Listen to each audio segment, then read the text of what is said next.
Hello everyone and welcome back to LewisFiction and welcome to Retro Monday, which is going to be the start of a series where basically we take the old Spider-Verse saga fanfictions from Lewis Films and I'm basically going to be re-uploading them on this channel for you guys to enjoy. These are obviously very old fanfictions. Obviously they will not be replacing either the Thursday or the Sunday videos, so you guys are going to be mostly getting fresh content every single week with new Spectacular Spider-Man episodes and new What If episodes as well. So, with that out of the way, enjoy the first episode of Retro Monday, Spider-Man 4.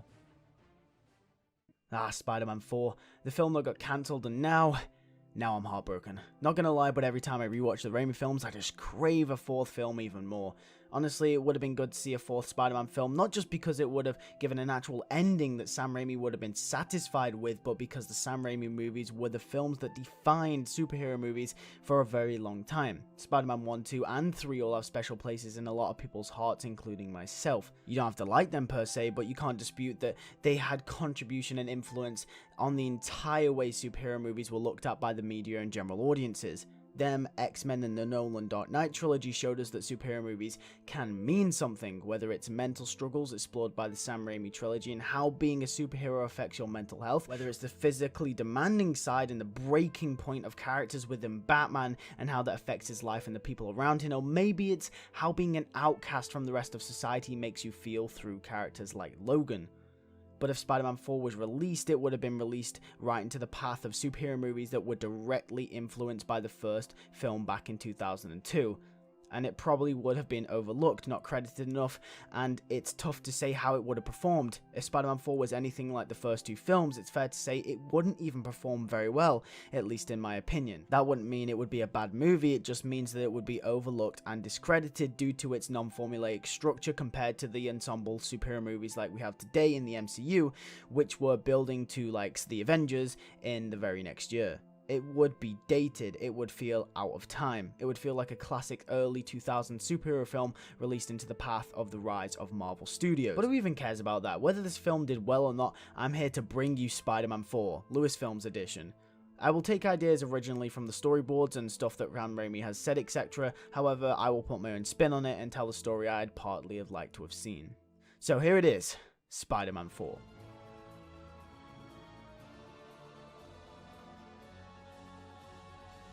The start of the movie will be an intro just like the first three movies, recapping the events of the previous three movies. We will show things like the Goblin's death, the spider bite, the train fight, MJ, Doc Ock, Black Spider-Man, Harry's death, Peter and Sandman, and so on. We will cut to a narration of Peter Parker as he introduces us to the story. Spider-Man will swing into the camera and then we'll get a montage of Spider-Man taking down criminals like bank robbers, C/D-list villains. He will first take down the Shocker and disable his blasters, then he will take down the Prowler, and finally he will go against Stiltman. Peter will get home that night absolutely exhausted and the radio will be on and Spider-Man will be getting a lot of recognition and being thanked by the city even though he's absolutely exhausted. Peter will mourn Harry's death and will go across pictures of himself, MJ and Harry all together with them in school. Peter will also read a note from Ursula, his flatmate, telling him how much she'll miss him and their chocolate cake gatherings. It is revealed that Peter is actually moving out of his apartment to move in with MJ. The next day, Peter is moving out of his apartment and we get a nice little moment with Mr. Dickovich where he jokes about wanting rent. MJ comes over to help move some stuff, but then all of a sudden Peter's radio goes off. There is a crime downtown and Spider-Man is needed. Peter leaves in a hurry and Dickovich comments on how Peter has always been so strange. Spider-Man swings into action as he encounters the Master of Illusions, Mysterio. Spider-Man has no trouble taking him down and it's revealed that Mysterio, who is played by Bruce Campbell, is the one behind all of these recent attacks and uproar in villains. It is explained, however, that there has been a rise in villains within the city unexpectedly for no reason, and no one knows why and where they came from, yet they're bigger than regular thugs, but not quite Doc Ock Green Goblin level villains. In the same scene, Captain George Stacy also explains to Spider-Man that they have concluded there must be a kingpin of some sorts behind this.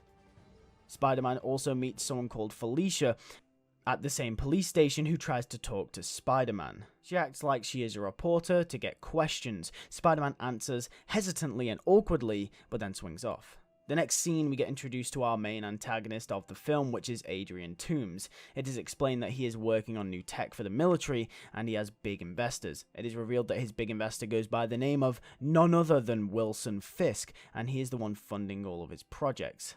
There is a New York Science Expo and contest, and Adrian Toomes is going to be one of the big scientists a part of it. He is confident that he'll win. Wilson Fisk demands that he wins, or else his money will be wasted.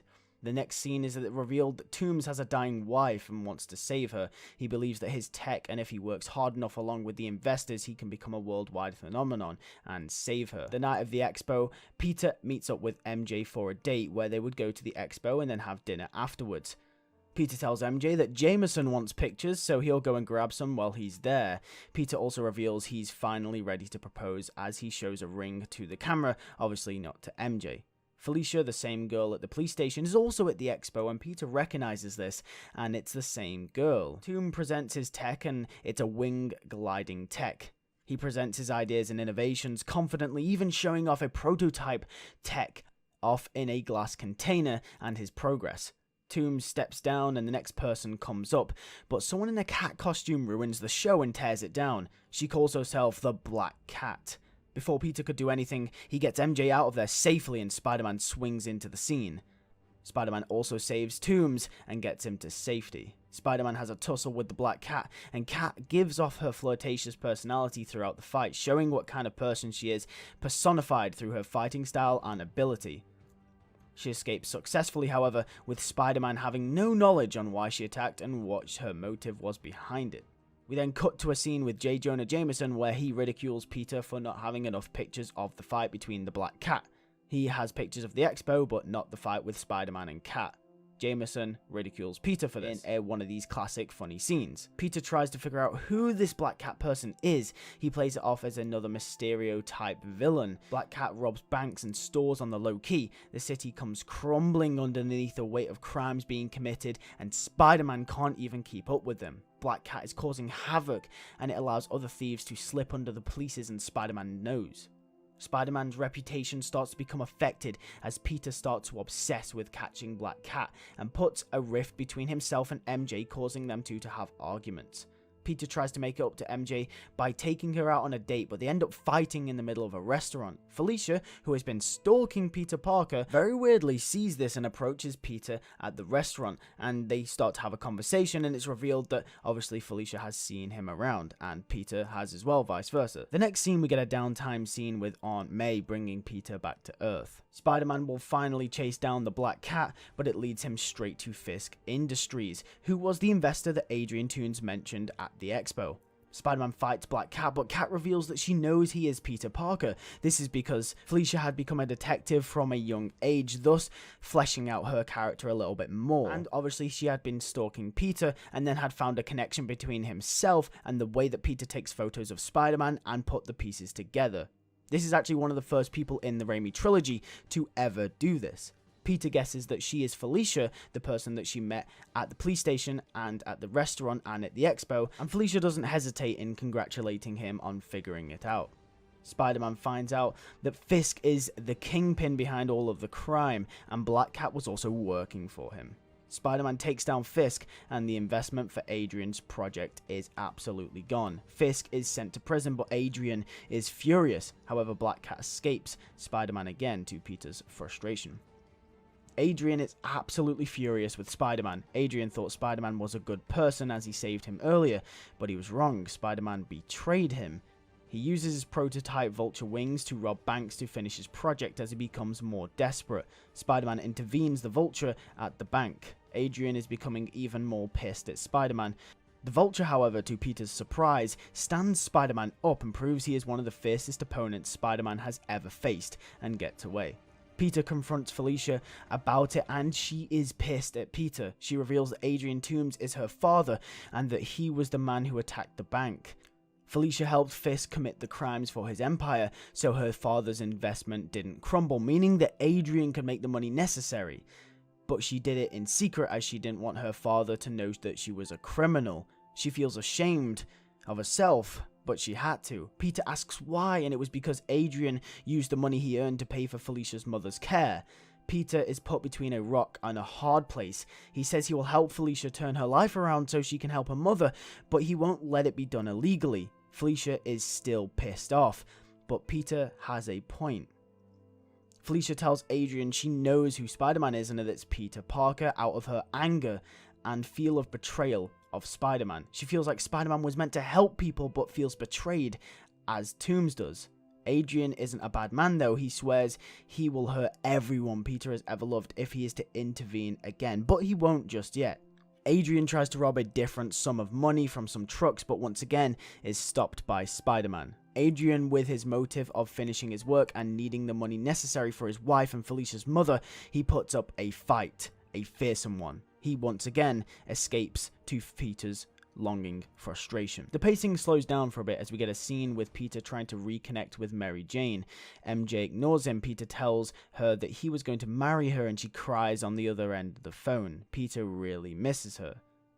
It is also revealed that the city is slowly turning their back on Spider-Man, since Spider-Man hasn't been able to keep on top of the crimes since the recent rise of the Vulture and the Black Cat. The city are questioning if Spider-Man is the right man for the job anymore. The city are slowly betraying Peter, pushing Peter to be a better person and be on his A-game at all times. This slowly does get to Peter, however, though, as he starts to struggle mentally with MJ on his mind all the time, the city slowly turning against Spider-Man, and two villains that won't back down who have a morally acceptable reason for doing what they're doing, which also does put Peter between a rock and a hard place. This really is playing on Peter's emotions. We have another scene with Aunt May also bringing Peter back to Earth again. Aunt May reveals to Peter that she knows he is Spider-Man and that she has known since the events of Spider-Man 2. That is why in this scene in Spider-Man 3 she has the reaction she does when Peter tells her that the person who killed Uncle Ben had been killed by Spider-Man.